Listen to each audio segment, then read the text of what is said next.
ہمارے بعض حضرات ایسے ہوتے ہیں سبحان اللہ، یہ جو لوگ عملیات جنات منات کا کام کرتے ہیں نا، میں ان کو کہتا ہوں شاباش ہے تم، اچھا کرتے ہیں،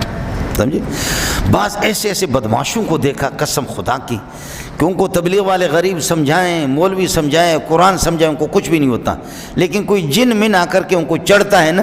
کوئی جن ان کی کسی کی بیٹی کو کسی کے بھائی کو ایسا منہ پھاڑتا ہے، تو پھر جا کر کے مولوی بعض ہوشیار ہوتے ہیں، یار اس پہ دم پڑو، مولوی جب دم پڑتا ہے تو وہ ٹھیک ہو جاتا ہے، لیکن بعض مولوی ماشاءاللہ اللہ ان کو جزائے خیر دیں، کہتے دیکھو اب نمازوں کا اہتمام کرو گے آپ اور یہ جس نے لایا، آپ اور یہ اہتمام کریں گے، نہیں کریں گے تو اس سے بڑی مصیبت آئے گی۔ ماشاءاللہ پھر داڑھی رکھنا بھی شروع کر دیتے نمازوں میں بھی۔ اللہ ان جنات کو جزائے خیر دے، اس طرح چڑھتے رہیں گے،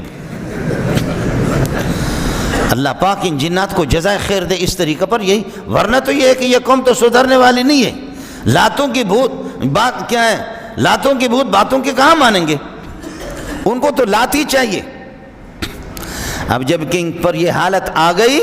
تو ربنا اکشف عنا العذاب انا مومنون، اللہ اس عذاب کو ٹال دے ہم ایمان لائیں گے۔ لیکن اللہ نے ان کی تشخیص کر کے پہلے بتایا، اے محمد تیرے ساتھ بھی دھوکہ، میرے ساتھ بھی دھوکہ، انا لہم الذکری وقد جاءہم رسول مبین، ایک کھلا نبی ان کے پاس آیا ہے، اس کے معجزات بھی ہے، یہ کہاں نصیحت حاصل کریں گے۔